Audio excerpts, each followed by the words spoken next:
In this lecture, you'll learn how to build our second NetApp ONTAP simulator node and add it to our existing cluster, cluster 1.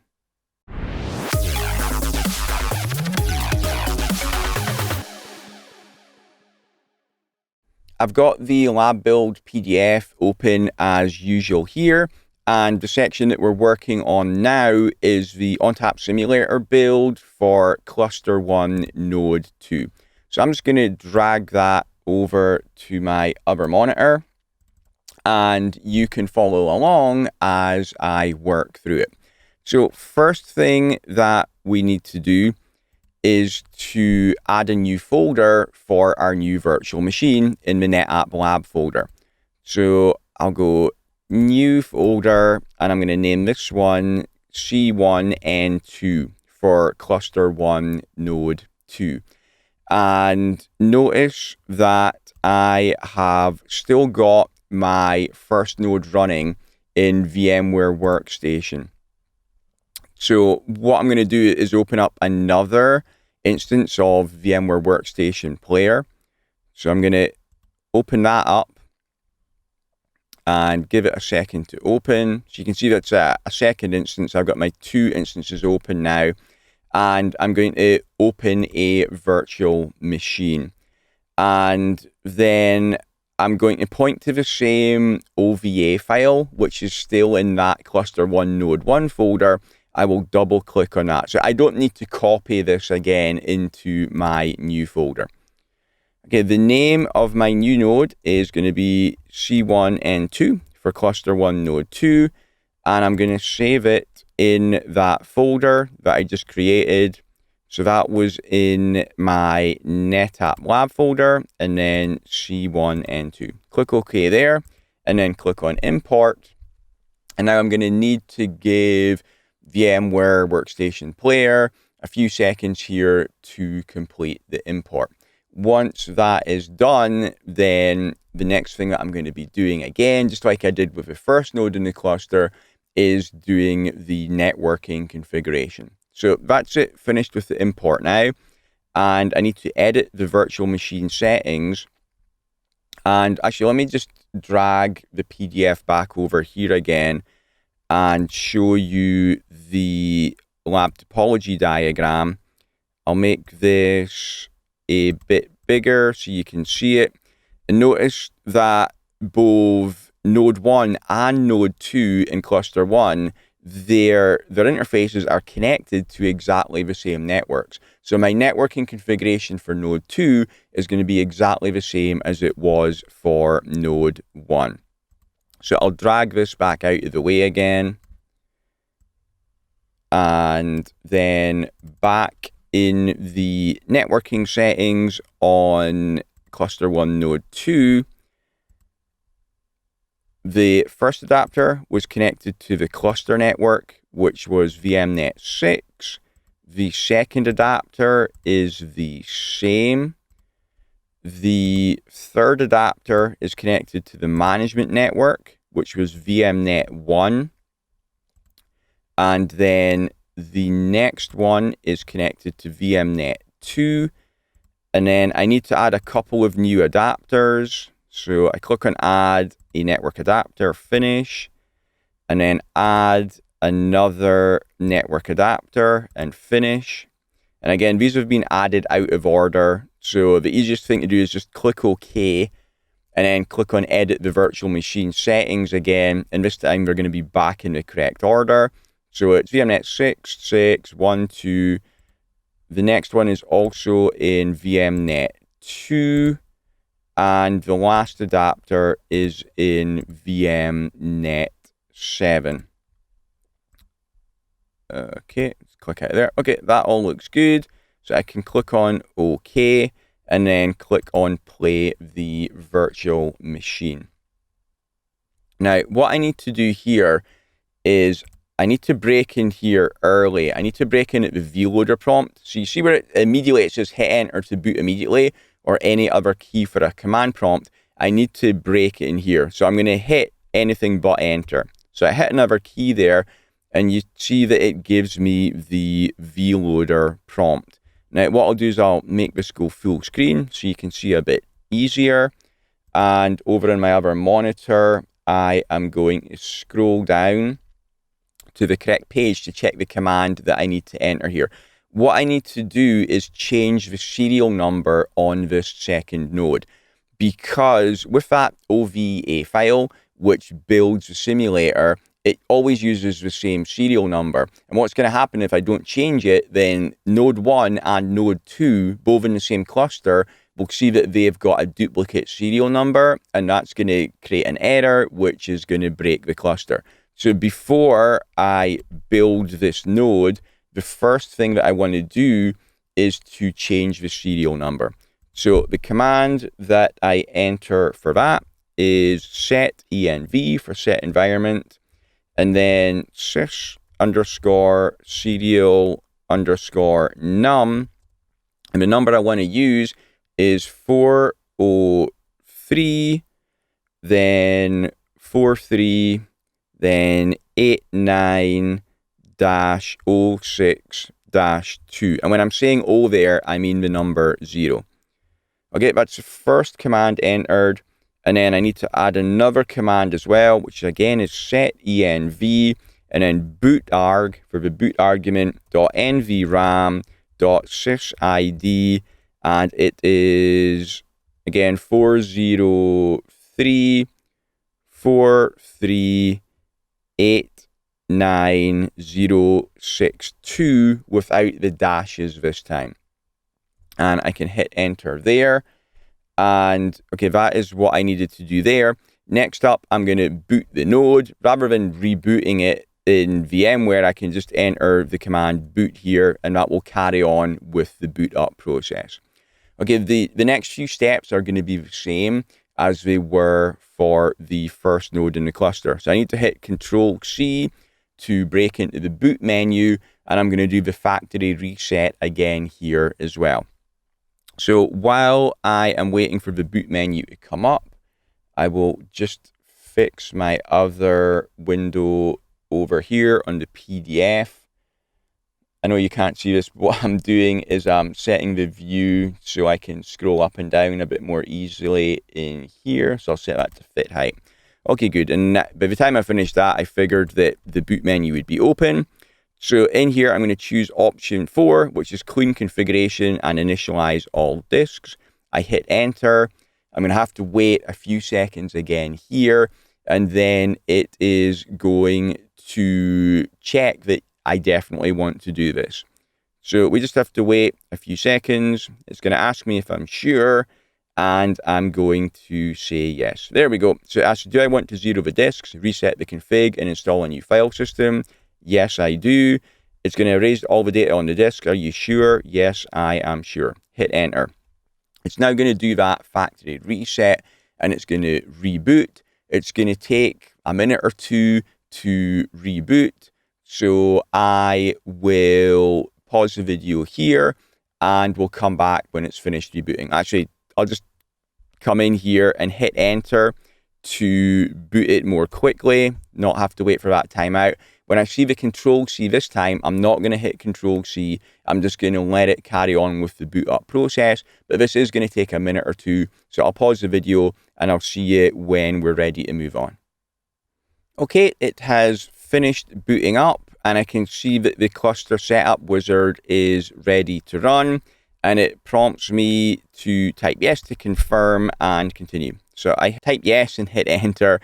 Next up, it asks what is the node management interface port. E0C is correct, so I can hit enter here. Now it asks for the node management IP address. So the cluster management IP address was 172.23.1.11. Node 1's node management address was 172.23.1.12. So here on node 2, I'll make the node management address 172.23.1.13. The subnet mask is 255.255.255.0, and the default gateway is 172.23.1.254. Okay, it's going to tell me to hit enter if I'm going to use the command line to continue, which I am. Again, the web browser is not supported on the simulator to continue setup. So I hit enter here, And it asks, do I want to create a new cluster or join an existing one? Well, I want to join the cluster that I created earlier on node 1. So I enter join. Then it's going to ask if I want to change those default settings. On the networking side, no, they're fine. So I can just hit enter to use the defaults. And it's now going to create the cluster interfaces. This can take a minute or so. So again, I will pause here. I'll see you when the cluster interfaces are done. Okay, the cluster interfaces are done. And now it's asking me to enter the IP address of an interface on the private cluster network from the cluster you want to join. So at this stage, it may automatically detect the first node and just ask you if you want to join. If it doesn't manage to automatically detect it, it will give you this message telling you that you have to enter the IP address. So at this point, I'm going to hit Control and Alt to break out and get my mouse back here. And I'll make this window the normal size again. And I'm just going to first off check that the networking settings in VMware on both node 1 and node 2 are correct. Because again, there can be a bug with VMware where this can change during the initial setup. So let's check that. So on node 1, I'll go to player and then manage and then the virtual machine settings. And I want to see that the network settings are, that the network adapters are all in order, and it should be VMnet 661227. Okay, so that one all looks fine, and I'll check that it is the same on node 2 as well. So I'll manage the virtual machine settings there, and check that they're in order, 661227. Okay, so my VMware settings for the network are okay. Next thing I need to do is find out the IP address on cluster 1 node 1 that I can enter in node 2 to connect to. So I'll click in my node 1 window and I'll log in with my username admin and password of FLACKBOX'S. And the command to check the IP addresses is network interface show. And I want to connect to one of these IP addresses over the cluster network. That's the network that is used to join the cluster. So I can see I'll use the top one here. So I click back in node 2 and I'm going to enter the IP address of 169.254.148.29. And now hopefully it's going to be able to discover the cluster now and it's going to be able to join it. Yeah, and I can see there that it does look like it is joining the cluster. Okay. So let's go full screen again here. And I can see it's going through the process of joining the cluster. This can take a minute or so again. So I'll pause the video again, come back when this is completed. Okay, it's done now and it all looks good because I can see that this node has been joined to cluster 1. So great, that all worked okay. I will log in again now with the same username and password of admin and FLACKBOX'. Next thing I'm going to do is to join all disks that are now added to the cluster to this node. So the command to do that is storage disk assign -all true and then -node, and this is cluster 1-02. Okay, that is the disks added. Then I can have the same problem again where if volume 0 runs out of space, it's going to crash the cluster. So I need to make sure that's not going to happen. So I'm going to make sure that I don't have any snapshots being saved in there. So to do that, I will go to the local node shell. The command to get there is run local. Then I'm going to delete any snapshots that have already been saved. The command for that is snap delete -a for all -f for force, and that is in vol 0. Then I'm going to turn off automatic snapshots. So for that, I say snap sched for the snapshot schedule. It's on vol 0 and 000 to say do not save any snapshots. I can then exit back to the cluster shell. Okay, so that is my cluster 1 node 2 now completed. and I don't actually need to add any disks here. I've already done it on node 1, which is going to give us all the extra space, the extra disks that we need. One thing that I will check here, though, is that the logical interfaces are all on their home ports, because a problem you can have here is if the cluster management interface has moved for some reason to another port, it's not going to be on E0C, so it's not going to be on the VMnet1 network, and you're not going to be able to connect to the cluster to manage it. So let's check that that is all okay. So I'll just click in here and do a network interface show, and I'm looking at the is home column, and I can see they're all true. So all my logical interfaces are where they're supposed to be. So that is all okay. If I did see that the cluster management left had moved, the command I would use to fix that would be network interface revert and then a star, just to say put them all back in their home ports. But I don't need to do that here, so we're all good. So now the cluster is actually completely set up. So the last thing I'm going to do is just check that I can manage it from the System Manager GUI. That will check the connectivity and check that everything is working okay. So to do that, I am going to open up Firefox, and in here, I'm going to go to HTTPS. Do not forget that it has to be HTTPS. If you use HTTP, then it is not going to work. And the IP address to connect to is 172.23.1.11. That is the cluster management address. And hit enter. And this looks good. I'm getting a warning that the certificate is not trusted. This is because it is a self-signed certificate from the node. It has not come from a trusted internet authority. So that's why Firefox doesn't trust it. So it's giving me this warning message. But it's okay, we do trust it. So I click on Advanced, and I'm going to add an exception for this certificate. And then I can click on Get Certificate and confirm the security exception. And that's all good. It's not going to give me that warning message anymore.